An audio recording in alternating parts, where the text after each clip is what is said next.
네, 오늘 이어서 어제 했던 비열에 대해서 해보도록 하겠습니다. 오늘은 이제 이거 비열에 대해서 마저 정리하고 비열 예시도 한번 살펴볼 거거든. 비열에 의한 현상들. 그래서 집중해서 끝까지 들어주시면 좋겠어요. 알겠죠? 얘들아, 2페이지 할 거예요. 오늘은 2페이지. 네, 2페이지 넘기시고 이제 하겠습니다. 그러면 넘어가서 2페이지부터 시작해 볼게요. 네, 오늘은 비열, 질량, 온도 그리고 열량의 관계를 다시 한번 정리를 해볼 건데 2페이지 시작은 온도가 주인공이에요. 온도. 이번엔 온도를 위주로 볼 건데 2번 온도와 비열, 질량의 관계죠. 그러니까 온도와 비열의 관계 그리고 온도와 질량의 관계 볼 거예요. 그래서 온도 변화와 비열 먼저 볼 건데 일단 이걸 보기 전에 우리가 어제 했던 거 다시 한번 기억을 해보면 뭐였죠? 쿠크는 쌈마탱이었죠? 쿠크는 쌈마탱 기억하시죠? 그거를 그대로 쓰면 Q는 CMT 이렇게 써졌었단 말이야. 근데 여기에서 일단 주인공, 지금 오늘의 주인공은 바로 이 온도라고 했죠. 온도. 그래서 온도는 하고 바꿔볼 거야. 온도를 데려옵니다. 그 다음 이거는 온도는 이렇게 바꾸고 이제 여기에서 온도는 하고 바꾸려면 요 싼맛을 넘겨야겠죠. 싼맛을 넘겨야 되겠죠. 그래서 싼맛을 옆으로 넘기면 Q보다 아래로 가겠지. 이렇게 분모로 Q는 위에 남고요. Q가 먼저네. 네, Q는 위에 남고요. 그 다음에 싼맛은 아래로 이렇게 내려가겠죠. 그쵸? 네, 요렇게 되겠지. 그치? 지우 잘했어. 이렇게 싼맛이 내려가고요. 그 다음에 여기 Q는 위에 이렇게 남습니다. 그러면 이제 요거를 보면서 우리 표를 한번 채워보도록 할게요. 표 가져옵니다. 네, 여기 표에서 온도 변화와 비열에 대한 거 먼저 해볼 거예요. 근데 일단 여기 봤을 때, 일단 여기 Q 있지? Q는 항상 일정하다고 가정을 할 거야. Q는 항상 일정하고요. 그 다음에 T와 나머지의 관계를 할 건데, 요 T랑 CM의 관계를 할 때, 얘들아, 세 가지를 비교할 때, 이 세 가지에서 두 가지를 골라서 비교할 때는 나머지 하나는 고정을 시켜줘야 돼. 일정하다고 가정을 해줘야 돼요. 알겠죠? 그럼 일단 온도 변화와 비열이니까 뭐가 일정한 거야? 지금? 네, M이 일정한 거예요. 알겠죠? 이 모든 상황에서 Q는 일정한 거고, 네, 이 첫 번째 상황에서는 M도 지금 일정한 겁니다. 그래서 여기에서 관계를 보면은 온도 변화 T는 지금 요거랑 비열을 보면은요, 비열이 지금 분모에 가 있죠. 그러면은 온도 변화 T의 비열은 반비례한다라고 할 수 있죠. C분의 1 이렇게. 그래서 이렇게 C와 델타 T는 반비례한다고 볼 수 있는 거예요. 여기서 일정한 건 질량이라고 했고요. 여기 이거를 정리를 해보면 반비례하고 비열이 클수록 온도 변화가 작다라고 볼 수 있죠. 반비례니까 하나가 크면 하나는 작아져야 돼. 오케이? 그 다음에 이 옆에 거 이어서 가보면요. 요번에는 요번에 이 상황에서 질량과 그 다음에 요거를 비교하는 거야. 요 온도 변화를. 그러면 이번에는 C가 일정하고요. 질량과 온도 변화 비교를 해봅니다. 온도 변화에 이번에도 역시나 분모에 있기 때문에 요렇게 반비례하는 형태가 나오겠죠. n분의 1에 비례한다. 그러면은 m이랑 온도 변화는 반비례한다. 요렇게. 알겠죠? 그럼 여기서 일정한 거는 내가 비열이라고 했고요. 그 다음에 밑에 정리를 한번 해보면 반비례하죠. 역시나 질량이 클수록 비열은 작아진다. 하나가 크면 하나는 작아진다. 반비례니까. 일정한 값에 열량도 쓰지만 일단 오늘 우리가 할 거는 여기에서 온도, 비열, 질량 요 세 개만 볼 거기 때문에 이 셋을 비교한다고 생각했을 때 얘는 애초에 그냥 숫자로 보는 거야. 알겠지? 그냥 숫자로 보고요. 요 세 가지만 비교했을 때예요. 아무튼 넘어가겠습니다. 이제 그러면 이제 다음에 3번에 시간에 따른 온도 변화 그래프를 한번 볼 건데 어떨지 한번 보겠습니다. 넘어가서 3번 시간에 따른 온도 변화 그래프. 그럼 그래프를 일단 그려야겠죠? 네, 그래프를 그립니다. 그래프를 그렸을 때 여기에서 가로축은 시간, 그 다음에 세로축은 온도 이렇게 그려주고요. 거기 너네 있는 거랑 똑같이 A, B를 그려볼게요. 이렇게 A, B 이렇게 있죠. 이 그래프에서 우리는 온도 변화와 비열을 한번 비교를 해볼 거예요. 일단 첫 번째 온도 변화 비교. 온도 변화는요, 델타 T A가 있을 거고요. 그 다음에 델타 T B가 있겠죠. 요것들이 어떻게 다른지 한번. 얘들아, 일단 봐봐. 이 그래프는 시간에 따른 온도 변화 그래프야. 그치? 시간에 따른 온도 변화 그래프인데 얘가 지금 훨씬 가파라. A에 비해서. A는 완만한 편이고 B는 가파른 편이야. 그럼 둘 중에 뭐가 더 온도 변화가 크다는 걸까? 잘했어요. B죠. B가 지금 온도 변화가 더 크죠. 그래서 B 쪽으로 이렇게 부등호를 표시를 해주고요. 그 다음에 이제 요거에서 비열을 한번 비교를 해보는 거지. 근데 방금 전에 우리가 봤죠. 비열은 온도 변화랑 무슨 관계? 반비례 관계야. 그러면 비열은 CA랑 CB가 있을 때 뭐가 더 크다고? 온도 변화는 B가 더 컸어. 그럼 이번에 비열은? 네, A가 더 크겠죠? 반대죠? 반대? 네, 그쵸? 반대. 그럼 여기서 이제 또 나머지 결과가 나옵니다. 결론은 뭐냐? 비열이 클수록 온도 변화가 작다라고 볼 수 있는 거죠. 네, 계속 같은 얘기하고 있는 건데 이렇게 그래프도 해석할 수 있으면 문제 풀기가 훨씬 좋고요. 더 다양한 문제에 적용할 수 있다 이거죠. 이게 3개여도 그래프 선이 3개여도 따다닥 알 수 있었다는 거지. 알 수 있다는 거죠. 알겠죠? 이 세로축이 비열이어도 풀 수 있겠죠? 알겠죠? 네, 됐어요. 네, 여기서 지금 지우가 좋은 질문을 해줬는데 비열이 크다는 거는 온도가 올라가는 것만 힘들다는 게 아니라 내려가는 것도 힘든 거야. 그러니까 애초에 변화가 별로 없다는 거죠. 근데 비열이 작다. 그러면 변화가 이렇게 크다는 거야. 알겠죠?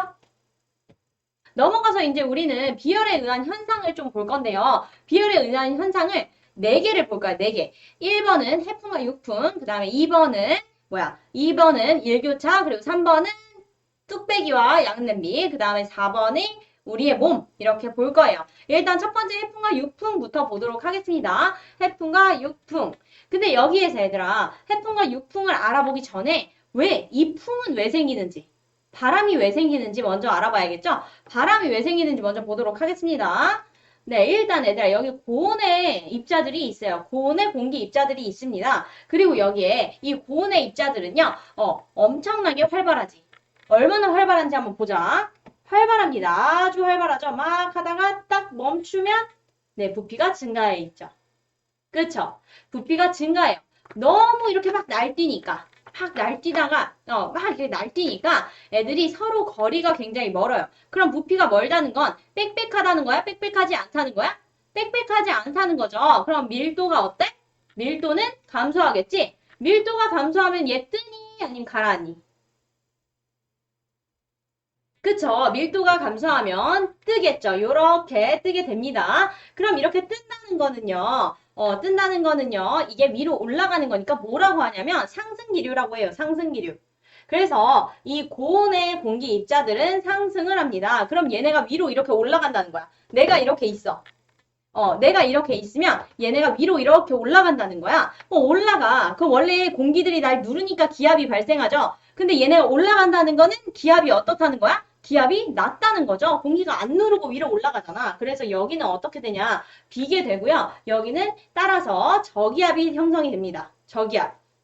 요거는 쓰는 거 말고, 요거는 아직 얘들아 거기 표에다 그리는 거 아니에요. 요거는 선생님 지금 바람의 원리를 설명해 주는 거야. 이건 바람의 원리 설명해 주는 거예요. 그쵸? 저기압이죠. 그래서 여기는 저기압이고요. 이번엔 저온을 한번 보겠습니다. 저온.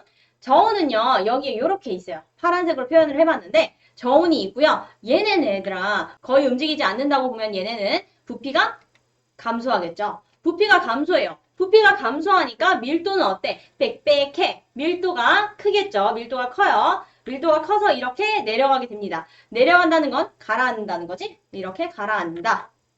그렇죠? 가라앉으면요, 이제 여기는 얘들아, 봐봐. 내가 이렇게 서 있으면 위에서 누르는 거야, 나를. 그러니까 원래 그냥 있어도 기압이 있잖아요. 근데 심지어 눌러. 그럼 어때?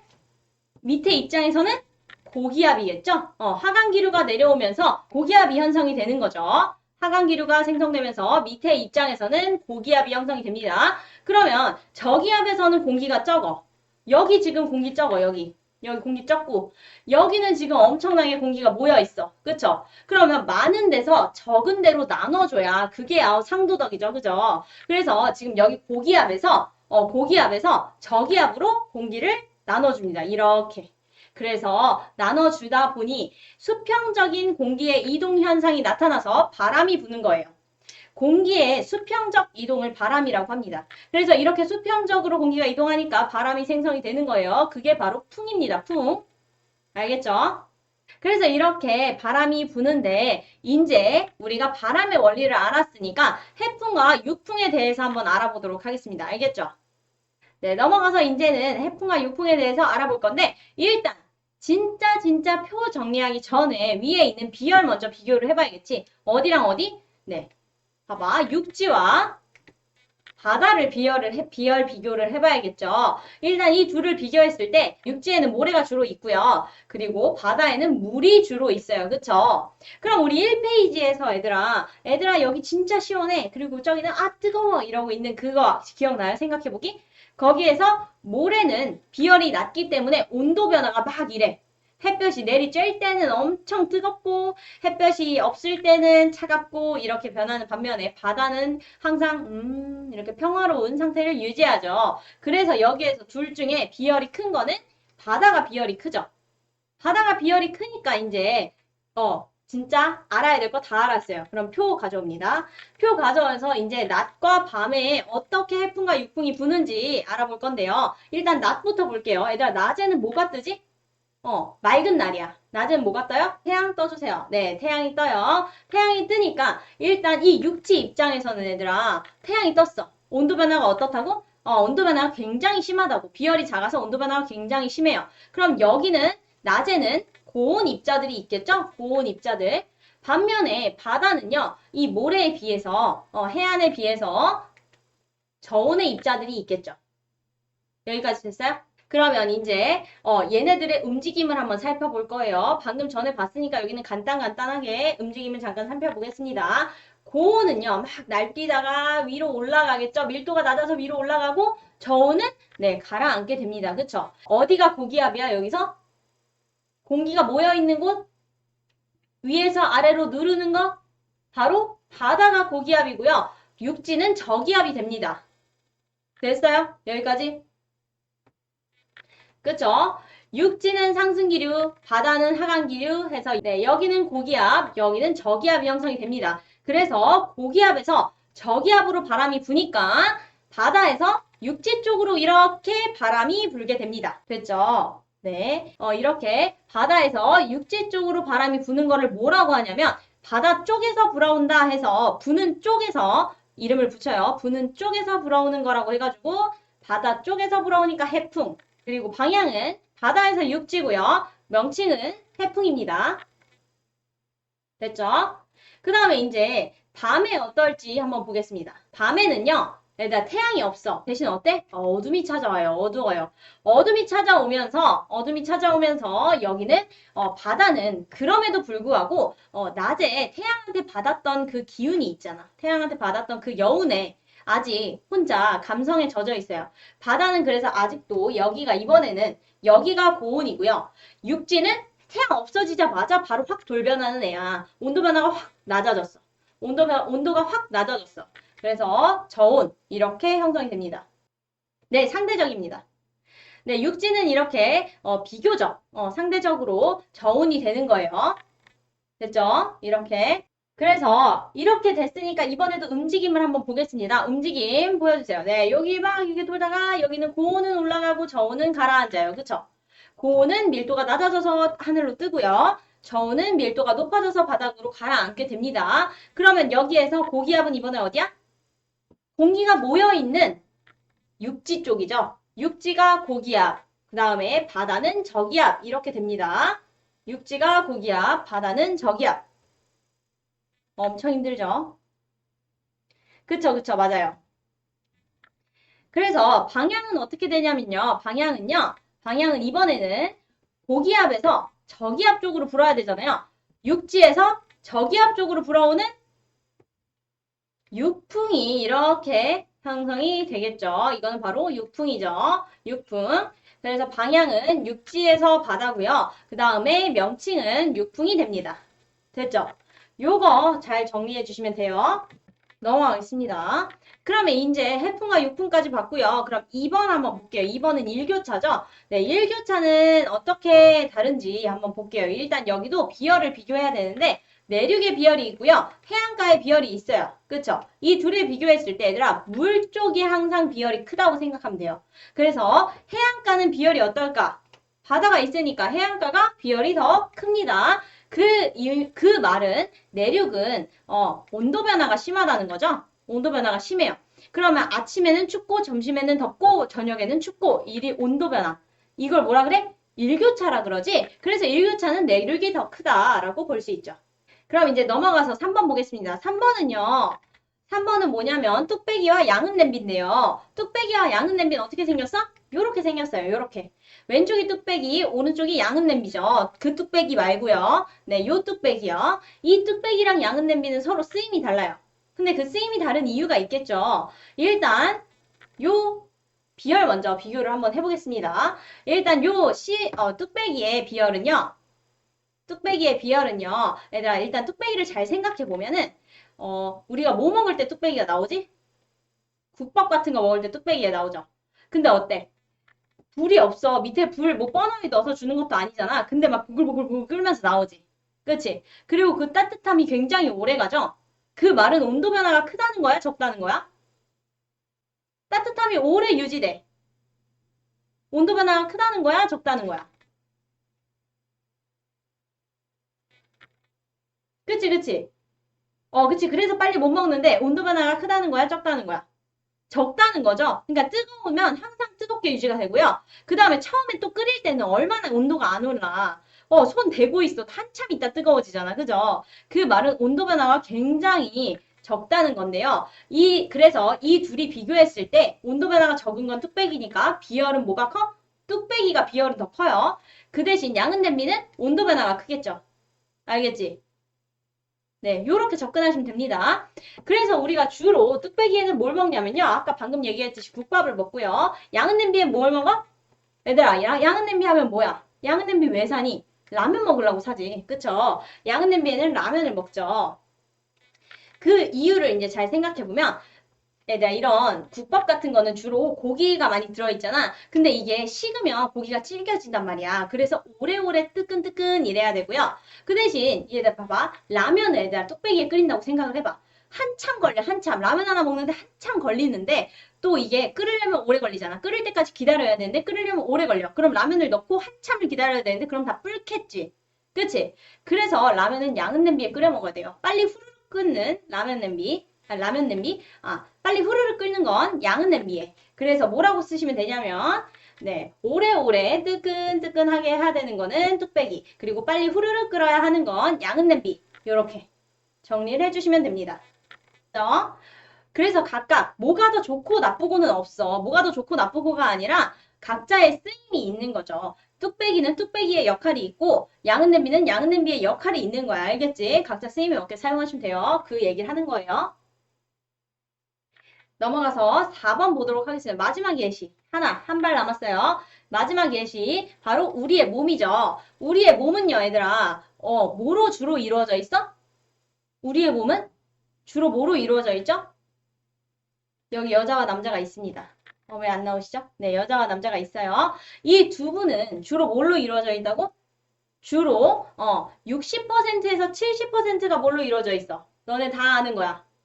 그쵸? 잘했어요. 물로 이루어져 있죠. 60%에서 70% 사이. 사람마다 조금씩 다르지만 물로 이루어져 있어요. 그래서 여기 대략 65%로 적어봤는데 네, 물로 이루어져 있다는 거는 얘들아 물은 비열이 굉장히 어떻다고? 물은 비열이 크다고. 그럼 온도 변화는 어떻다고? 온도 변화는 작다고. 둘이 반비례한다고. 그래서 우리의 몸은 물로 이루어져 있기 때문에 뭐에 유리하겠어? 체온 유지에 굉장히 유리하겠죠. 비열이 큰 물로 이루어져 있어서 체온 유지에 굉장한 도움을 주는 거죠. 그래서 우리가 겨울에도 체온이 36도, 여름에도 체온이 36도 이렇게 유지되는 이유가 바로 이 물 때문이라는 거지. 알겠죠? 그럼 오늘도 너무 고생 많으셨고요. 내일은 열팽창에 대해서 알아볼 거니까요. 학습지 오늘 거 잘 준비하시고 내일 만나요. 안녕!